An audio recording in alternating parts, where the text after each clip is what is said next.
The digital medium is a medium of presence. Its temporality is the immediate present. Digital communication is distinguished by the fact that information is produced, transmitted, and received without intermediaries. More and more, interfaces are being eliminated. Mediation and representation are viewed as a lack of transparency and inefficiency, as temporal and informational congestion. Radio, a classic mass medium that works electronically, admits only unilateral communication. Its amphitheatrical structure blocks interaction. Its radioactive emissions have no back radiation, as it were. They emanate in one direction alone. Those who receive its message are condemned to passivity. In contrast, the internet demonstrates a wholly different topology. It is unlike the amphitheater, which has a center of emission representing an institution of power. Today, we are no longer just receivers and consumers of information. We generate and broadcast it. No longer content to consume information passively, we wish to produce and communicate it ourselves, actively. We are consumers and producers in one. This double role is increasing the quantity of information on an enormous scale.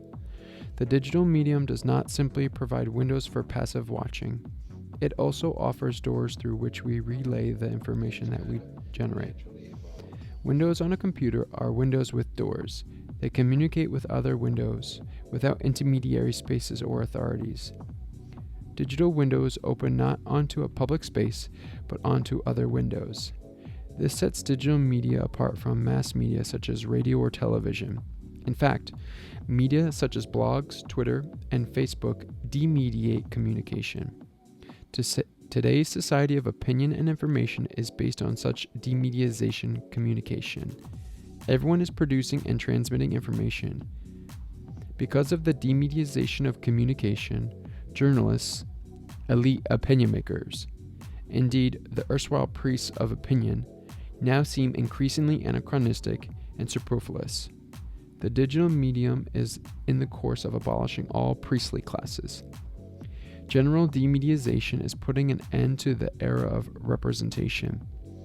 Instead, everyone wants to be present personally and directly, to present his or her opinion without a middleman. Representation is giving way to presence or copresentation. The mounting pressure for demediatization is affecting politics too. This spells trouble for representative democracy. Political representatives no longer serve as transmitters so much as they count as barriers. Accordingly, the pressure for demediatization finds expression as the call for more participation and transparency. Germany's Pirate Party owed its initial success to this development. The mounting compulsion for presence that the digital medium generates is threatening the very principle of representation in general. Often, representation serves as a filter. This has altogether salutary effects. By operating selectively, it enables the exclusive. For instance, when publishers offer discerning titles, they promote cultural and intellectual refinement. They cultivate language. Journalists may even risk their lives to conduct a thorough investigation and produce a qualified report. In contrast, demediatization entails massification in many domains. Language and culture flatten out and become vulgar. In an interview, the best-selling author Belle Andre observes that she has no trouble cranking out books, nor does she need to convince any agent first. Quote, "I can write the exact book my readers want. I am my readership." End quote. There's no substantial difference between, quote, "I am my readership," end quote, and, quote, "I am my votership," end quote. But, quote, "I am my votership," end quote, heralds the end of the politician in the strong sense. That is, politicians who insist on a standpoint and, instead of walking in line with constituents, walk ahead of them with a vision. The future, as the time of the political, is disappearing. As strategic action, politics demands power of information, sovereignty over its production and distribution. Accordingly, it cannot do without closed spaces where information is held back on purpose. The political, in other words, strategic communication, calls for confidentiality. If everything is made public at once, politics necessarily grows short of breath and becomes short-term. Issues thin out into idle talk. Total transparency imposes a temporality on political communication that makes slow, long-term planning impossible. It becomes impossible to let things ripen. The future is not the temporality of transparency. Transparency is ruled by presence and the present tense. Under the dictate of transparency, dissonant opinions or unusual ideas are not voiced in the first place. Hardly anything is ventured. The imperative of transparency produces a strong compulsion to conform.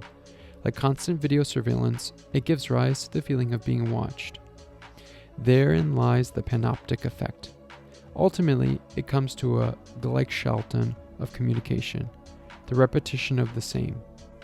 Constant media observation has made it impossible for us, politicians, ever to discuss provocative or unpopular topics and positions openly in a confidential setting.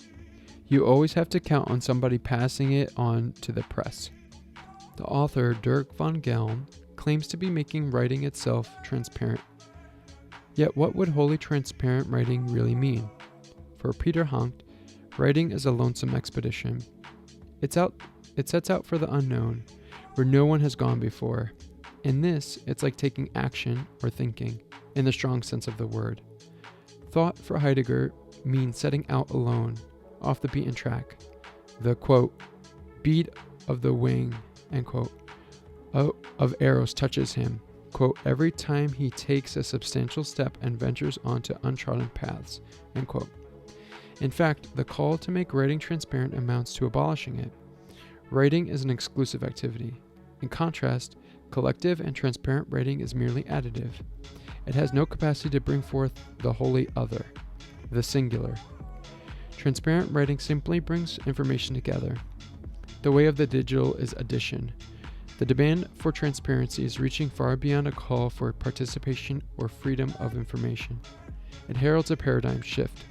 The demand for transparency represents a normative claim insofar as it declares what is and has to be. It defines being in a new manner.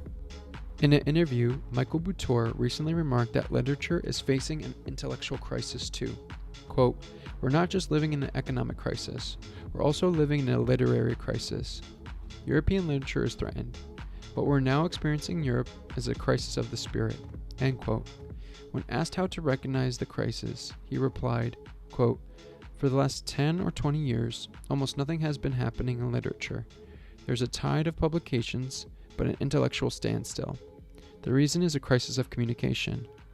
The new means of communication are remarkable, but they cause tremendous noise, end quote. The medium of thinking is quiet. Clearly, digital communication is destroying quiet and calm. Addition, which generates communicative noise, does not follow the way of the spirit.